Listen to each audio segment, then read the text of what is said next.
언젠가 인터넷 자료를 보니까요, 연령대별 성공 시리즈라는 것이 있어서 제가 관심 있게 보게 되었습니다. 이거 보실까요?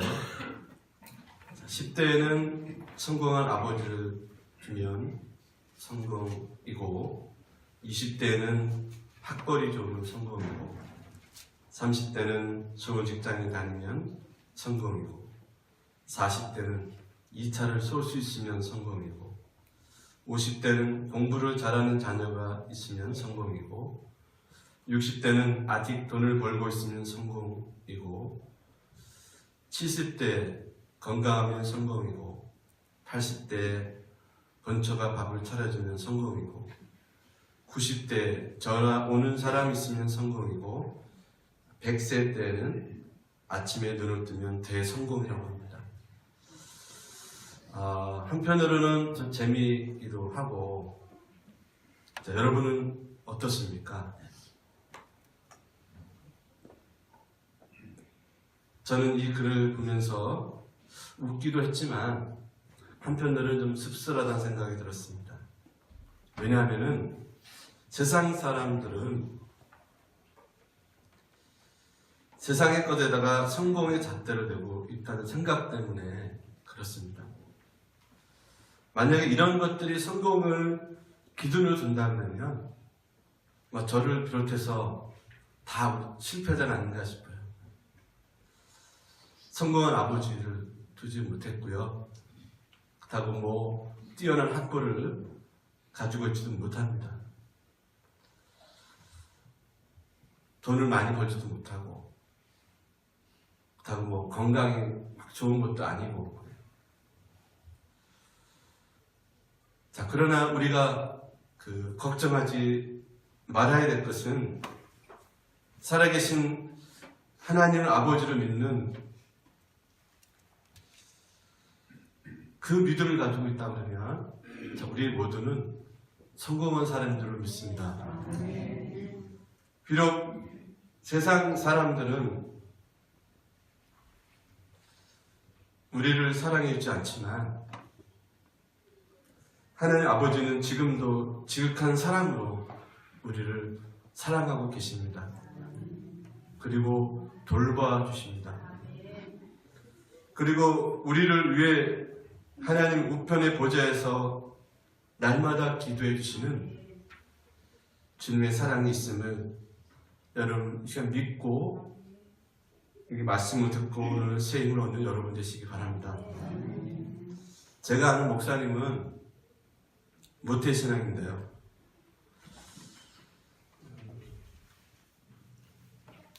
늘 항상 얘기하는 게 뭐냐면 자기는 부모님의 눈물의 기도로, 사랑으로 오늘에 이르게 되었다라고 항상 얘기를 합니다. 자신은 중고등학교 다닐 때 부모님의 속을 무척이나 썩여드렸습니다. 방황하고 공부 안 하고 집 나가고. 근데 그 부모님의 그 사랑의 눈물의 기도가 어느 날 그것이 느껴지고 깨달아지면서 이제 정상적인 생활로, 신앙생활로 돌아오고, 그래서 목사가 되어놓으라고 항상 입버릇처럼 얘기하는 목사님을 얘기를 들었습니다. 자, 우리는 때로는 방황을 하고, 때로는 힘들어서 좌절하지만 여전히 우리의 사랑을 끈을 놓지 않고 우리를 사랑하시고 계시는 그분이 계십니다. 그리고 그분은 우리를 향해서 말씀하십니다. 내가 너희를 사랑한다.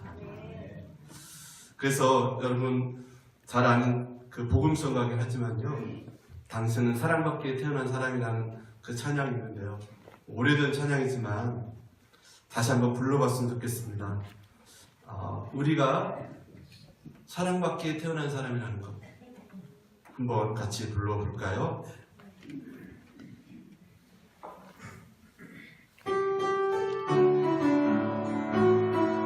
당신은 여러분 자신에게 당신은 사랑받기 위해 태어난 사람,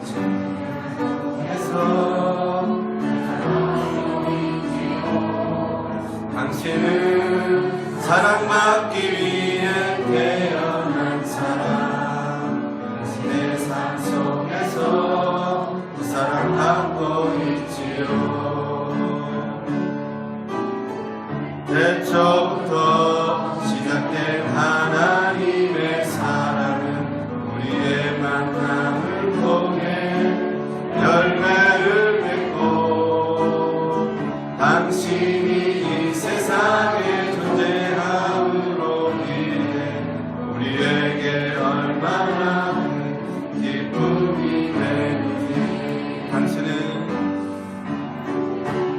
듣는 사랑받기에 태어난 사람, 지금도 그 사랑 받고 있지요. 당신은 사랑받기에 태어난 사람, 지금도 그 사랑 받고 있지요. 자, 옆에 분에게 그렇게 우리 서로 고백했으면 좋겠습니다. 당신은 사랑받기에 태어난 사람입니다.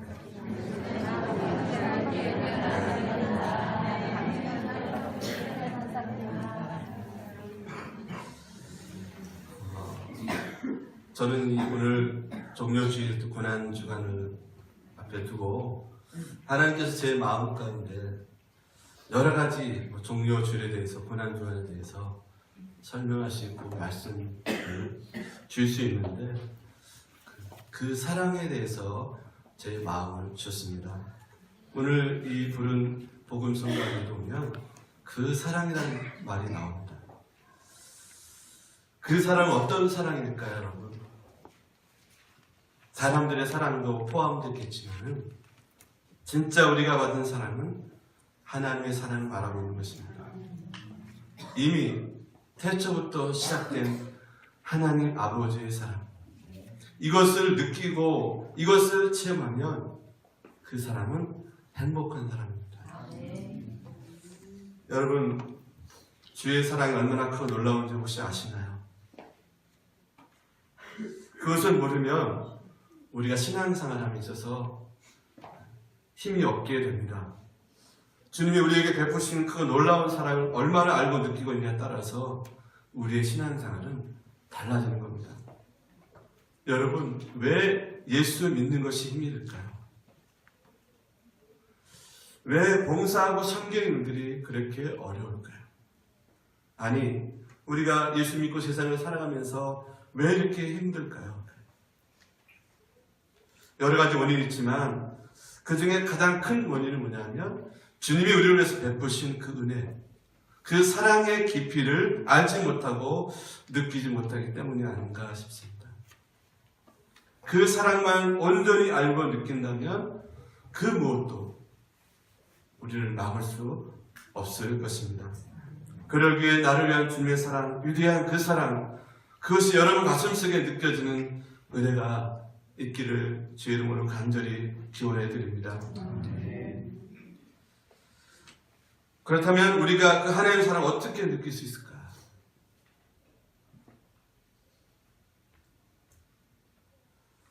세상에서는 하나님의 사랑을 찾아보기가 쉽지 않나, 성령을 감동으로 기록된 하나님의 말씀을 보게 되면 우리 금방 알아차릴 수 있습니다. 그 성경은 우리 인류를 향한 하나님의 사랑의 편지입니다. 창세기부터 계시록까지 어느 한 곳도 빠짐없이 그 안에 담겨져 있는 뜻과 그 말씀의 내용은 바로 하나님의 사랑입니다. 특별히 오늘 우리에게 주신 이 말씀을 보면서 그 하나님의 뜨거운 사랑을 발견할 수 있기를 바랍니다. 오늘 요한복음 17장은요, 예수님께서 지상에서 하신 기도 중에서, 적어도 성경에 기록된 기도 중에서 가장 긴 기도문으로 남아있는 그런 말씀이라고 할 수 있습니다. 그리고 이 세상에서 마지막으로 기도했던 그런 의미 있는 말씀이 아닐 수 없습니다. 그리고 이 기도 속에는 우리를 향하신 그 주님의 뜨거운 사랑이 담겨져 있습니다. 오늘 이 말씀 기도는 세 부분으로 우리가 구별할 수 있는데요. 첫째는 십자가를 지신 주님 자신을 위한 기도이고요. 둘째는 제자들을 위한 기도이고, 셋째는 그 제자들로 인하여 예수를 영접할 사람들을 위한 중보 기도다, 이렇게 말할 수 있습니다. 그런데 이 기도 속에 우리 주님의 놀라운 사랑이 담겨져 있습니다. 나를 사랑하신 주님의 기도 제목은 어떤 것일까? 함께 보면서 우리 은혜의 나누기를 원하는데요. 첫 번째는 오늘 11절을 한번 보실까요? 같이 한번 읽어보도록 하겠습니다. 다 같이 읽겠습니다. 시작. 나는 세상에 보이지 아니하오나 그들은 세상에 있사오고 나는 아버지여 없느니 거룩하신 아버지여 내게 주신 아버지의 이름으로 그들을 보존하사 우리와 같이 그들을 얻어나가게 하옵소서. 주님의 마지막 간절한 기도는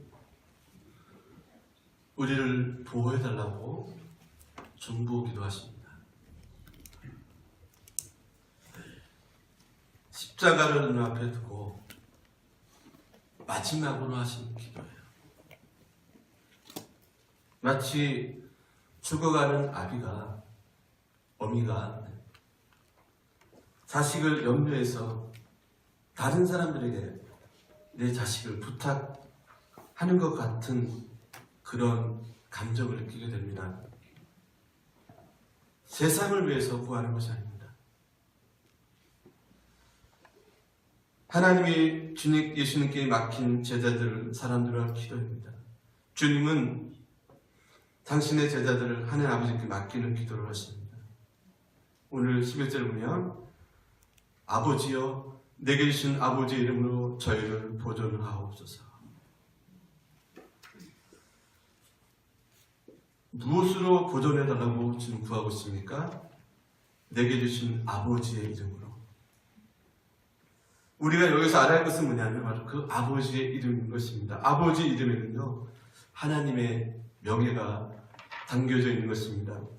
또 아버지 이름으로 보존해달라는 것은 뭐냐면 하나님의 권세로 그 능력으로 보존해달라는 거예요. 보호해달라는 겁니다. 왜 주님이 이토록 간절한 사랑으로 보호를 요청하는 것일까요? 오늘 11절 보면 그 이유가 나옵니다. 나는 세상에 더 있지 아니하오나 그들은 세상에 입사하고.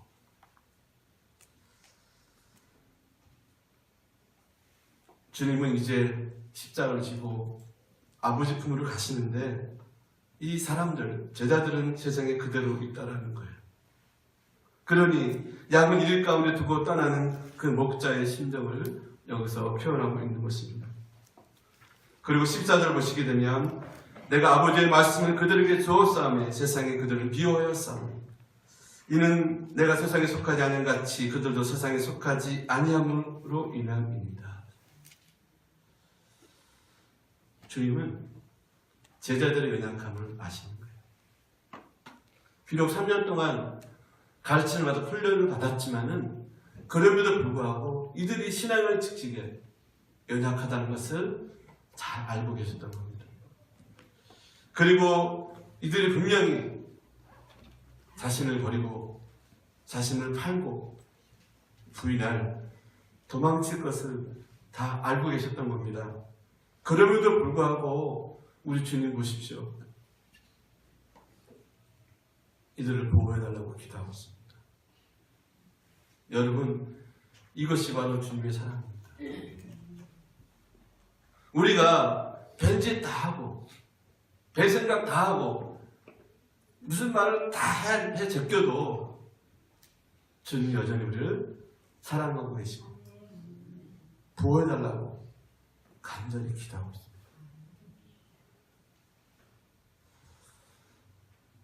그 주님이 지금도 우리를 위해서 중보하십니다. 로마서 8장 26절을 여러분 앞에 화면을 보시기 바랍니다. 우리는 마땅히 기도할 바를 알지 못하나 오직 성령이 말하시는 탄식으로 우리를 위하여 친히 간구하십니다. 마땅히 기도할 바를 알지 못합니다. 기도한다고 하지만 어쩌면 주님 마음에 이렇게 쏙 들거나 제 마음을 시원케 드는 그런 기도가 아닐 수 있습니다. 또 이런저런 핑계로 기도 못하고 기도 안 합니다. 그러나 성령의 연약함을 아셔서 우리를 친히 간구하십니다. 여러분, 이것이 바로 우리를 향한, 여러분을 향한 주님의 사랑인 것입니다. 그리고 그 주님의 자녀로 보존되고 또 주의 몸된 교회의 일꾼이 되기를 또한 기도했습니다.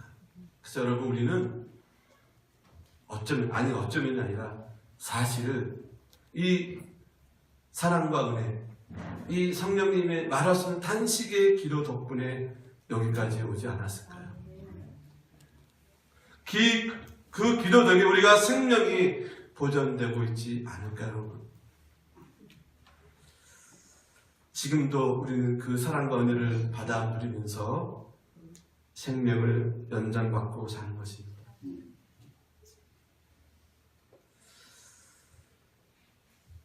왜 하나님이 그 많은 사랑 가운데 못나면 못난 나를 택하셨는지 우리는 알 수가 없어요. 그러나 주님은 지금도 우리의 심령과 안전을 위해서 기도하고 계심을 믿으시기를, 그리고 그 아버지의 이름으로, 그 권능의 이름으로 우리를 지금도 지켜 보호해 주십니다. 시편 121편 4절의 말씀 보시게 되면요, 이렇게 고백을 합니다. 하나님은 졸지도 아니하시고 주무시지도 않고 우리를 인도하신다고. 여러분, 이 절절한 하나님의 아버지의 사랑, 이 사랑이 여러분의 가슴속에 느껴지기를 간절히 축원하고 드립니다. 자식을 향한 지독한 사랑의 부모님처럼 우리 향해서 기도하신 그 사랑의 성령의 감동으로 느껴지는 사랑은 모든 것을 다 얻은 것이고요, 모든 것을 다 할 수 있습니다.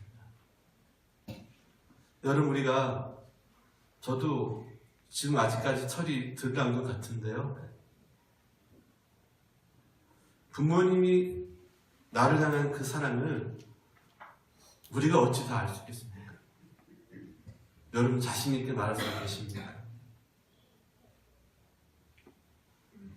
아직 저는 덜 들었다고 늘 생각하는데요, 그 하나님의 사랑도 우리가 좀 신앙적으로 철이 들어서 이 사랑이 무엇인지 우리가 깨닫고 살아가야 할 텐데, 아직도 신앙의 철이 덜 들어서 그 사랑을 느끼지 못하고 체험하지 못하고 그 사랑을 힘입지 못하고 살아가는 우리의 모습이 아닌가 싶습니다. 두 번째 기도 제목은 뭐냐면요, 11절 하반절에 보시면, 거룩하신 아버지여, 내게 주신 아버지의 이름으로 그들을 보존하사 우리와 같이 그들도 하나 되게 하옵소서. 아까도 말씀드렸지만 예수님의 제자들이 분열될 것을 이미 알고 계셨습니다. 그래서 그들을 위해서 하나 되라고 좀 기도하고 계시는 거예요. 주님이 떠나시면 이들이 제가 길로 다 떠날 것을 주님이 아셨던 겁니다. 여러분, 왜 우리가 하나가 되어야 될까요? 여러분, 왜 우리 가족들이 하나가 되어야 되고 교회가 하나가 되어야 되고 이 민족이 하나가 되어야 할까요?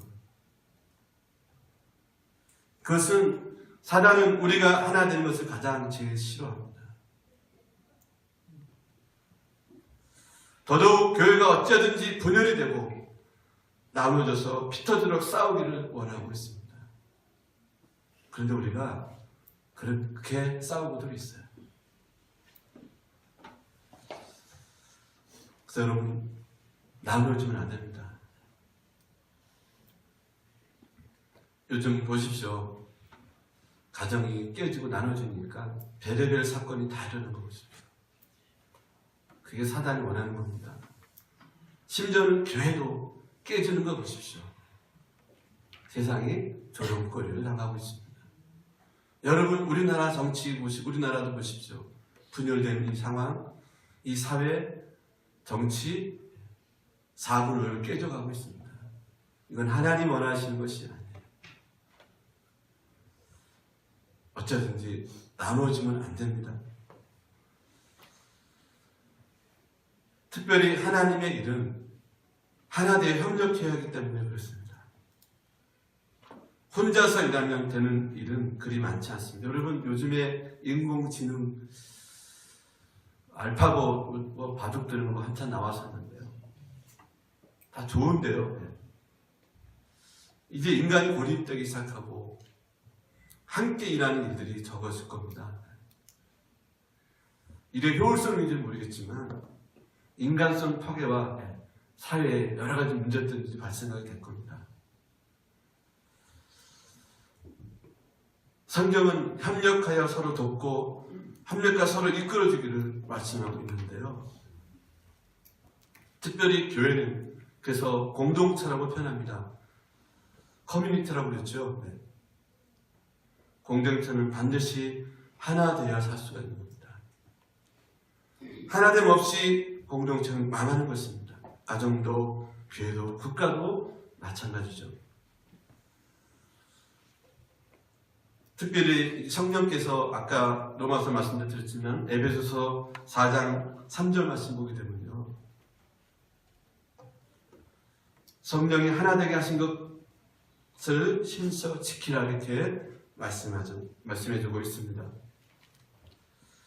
성령 역사의 특징을 하나 골라 그러면 그것은 바로 하나 되는 거예요. 그래서 제자들의 모습을 보면 참으로 놀라운 힘을 발휘하게 되는 것을 우리가 보게 됩니다. 그러나 분열과 나눔을 또 우리 너무 흔하게 보게 되는데요. 이 분열과 아픔은 무엇으로 해결해도 어렵던 것으로 잘 알고 있습니다. 오직 하나가 있다면 성령님의 치유하심이에요. 성령 역사가 필요한 것입니다. 그래서 우리는 그것을 지금 구해야 될 형편에 놓여져 있습니다. 그리고 지금 오늘 본문에서 예수님은 그 하나님을 위해서 마지막 힘을 다해서 지금 중보하고 계십니다. 여러분 혹시 지금 여러분의 마음이 누군가 나눠지고 갈려지고 있지 않습니까? 끊임없이 미워하는 감정과 미워하는 생각들이 여러분을 지배하고 있지 않습니까? 깊이 여러분 살펴보셔야 됩니다. 여러분 이 모든 들 배후에는요, 나도 그도 아닌 바로 사단의 강력한 역사 때문인 것을 여러분 명심해야 됩니다. 하나됨은 성령의 사역입니다.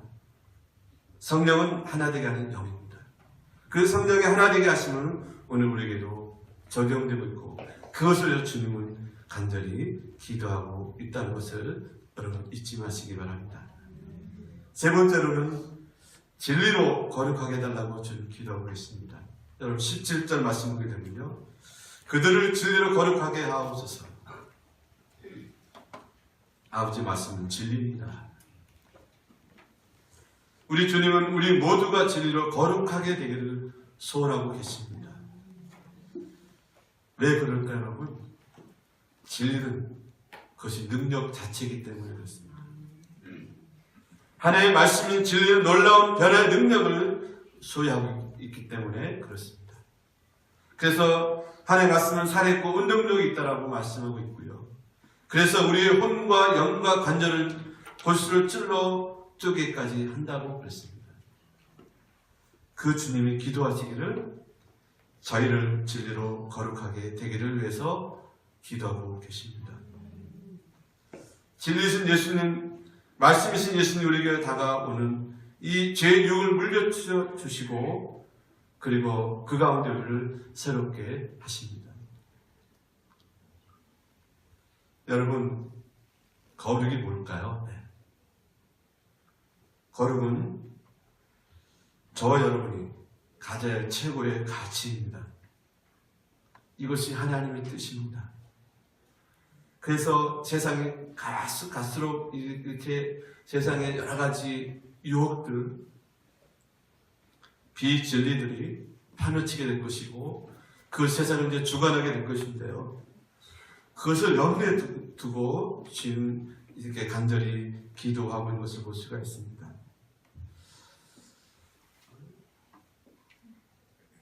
여러분 세상은 너무나 오염됐어요. 죄로 말미암아 타락됐습니다. 그래서 뭐가 죄인지도 분별을 못하는 그런 세상입니다. 그래서 더군다나 하나님의 뜻도 우리가 알 수가 없는 것이죠. 여러분, 우리는 세상에 속해 있으나 세상에 속해서는 안 됩니다. 만약에 세상에 속해 있다면 마귀가 자기 편이니 건드지 않을 겁니다. 그러나 하나님에 속한 자니 타락시키려고 온갖 유혹을 다 우리에게 줄 것입니다. 그러게 여러분, 성경은 우리에게 권면하기를 정신을 차리라고 말씀하고 있습니다. 어떤 시각장애인이 밤길을 갔는데 등불을 들고 가더래요. 시각장애인이 눈이 어두우니 캄캄한 길이면 어떻습니까? 그렇잖아요? 앞이 안 보이는데. 그래서 옆에 사람이 물어봤습니다. 왜 당신은 앞이 안 보이면서도 등불을 들고 가십니까? 그랬더니 이분이 말하기를, 나는 보지 못하나 다른 사람들이 나를 보고 부딪히지 않게 하기 위해서 내가 등불을 달고 다닙니다. 근데 어느 날 그 시각장애인이 등불을 들고 가다가 어떤 사람과 부딪혔습니다. 이 장애인, 시각장애인이 뭐라고 그랬냐면요, 아니 도대체 뭘 보고 다니시는 겁니까? 이 등불이 안 보이십니까? 그랬더니 그 부딪힌 사람이 뭐라고 말하냐면요, 등불이 이렇게 뭐가 있습니까? 그 등불이 이미 꺼져 있습니다. 이렇게 얘기를 하더래요. 여러분, 주님은 우리가 비치기를 원하십니다. 그런데 우리는 그 등불이 이미 꺼진 줄도 모르고 산다는 것이죠. 그리고는 세상을 따라 말합니다. 나를 따르라고 한다면요, 이게 말이 되겠습니까? 세상 사람들이 그 말을 믿고 신뢰하고 정말 존중하겠습니까?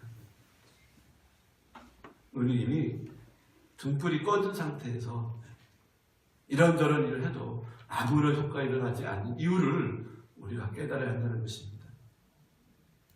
우리 주님은 지금도 우리가 주님을 닮아가 거룩하게 해달라고 기도하고 계십니다. 그러게 우리는 영적인 순결을 지켜야 됩니다. 여러분, 그것이 거룩이에요. 세상은 거룩이라는 단어를 쓰지 않습니다. 그러나 하나님 우리를 거룩하게 하기를 원하시고 계십니다.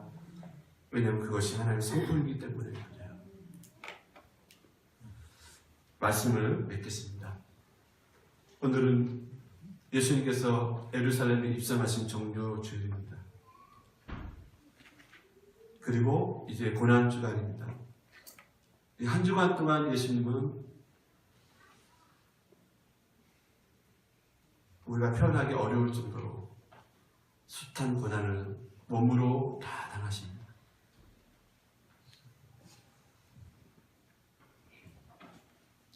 자, 우리가 이 한 주간을 주님을 위해 지금도 우리가 무엇을 하고 있는지 돌아보면서요, 특별히 오늘 이 말씀을 여러분 한 주간 묵상하시면서 주님의 기도를, 그 사랑을 여러분 묵상하시기를 바랍니다. 저들을 보호해 주십시오. 하나님, 저들이 하나 되게 해주십시오. 하나님, 저들이 거룩하게 해주십시오. 이것이 우리를 향한 주님의 기도이고 사랑이고 은혜입니다. 이 세 기도 제목의 공통점은 모두가 현재적이나 세속적이 아니라는 것입니다. 그러기에 우리를 위해 기도하시는 주님의 기도 때문에 오늘 우리가 있음을 여러분 믿어야 됩니다. 그리고 이 기도처럼 하나 되고 거룩한 성도가 되어야 됩니다. 그것이 주님의 사랑에 대한 우리의 보답이고 하나님의 기쁨인 것을 알아서 여러분 한 주간 동안 믿음으로 특별히 승리하신 여러분 되시기를 간절히 주의 이름으로 축원하고 드립니다. 기도하겠습니다.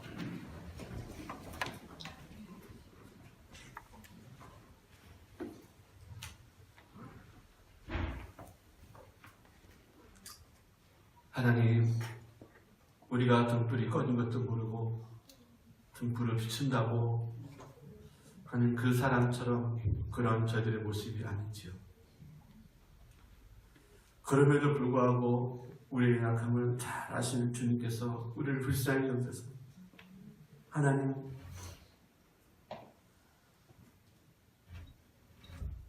저들을 보호해 주십시오. 하나님 저들이 나눠지지 않게 해주십시오. 하나님 저들이 거룩하게 되게 해주십시오라고 정말 그렇게 기도하셨던 그 주님의 사랑의 기도를 이 시간 생각합니다. 오늘 이 시간을 통해서 우리에게 주시는 그 하나님의 음성을 듣고 깨닫고 내 생각을 바꾸고 내 삶의 내용을 바꿀 수 있는 저희들이 되게 해주세요. 여전히 철이 없어서 나밖에 모르고 지금 마음을 아프게 하는 자가 아닌지, 아니 옆에 사람 힘들게 하는 사람이 아닌지 돌아보게 해주시옵소서. 하나님 나에게 뭘 원하시고 그토록 간절히 말하자면 탄식으로 기도하시는 그 기도가 무엇인지 이 시간 머리 숙여 기도하는 사랑하는 성도들에게 말씀을 임하여 주시옵소서. 특별히 한 주간 그 어느 때보다도 더 이 주님의 사랑을 묵상하고 기도로 나가 우리 영혼의 부활뿐만 아니라 생각의 부활, 마음의 부활, 삶의 부활을 이룰 수 있도록 성령님 역사해 주시옵소서. 예수님 이름으로 기도 올려옵니다.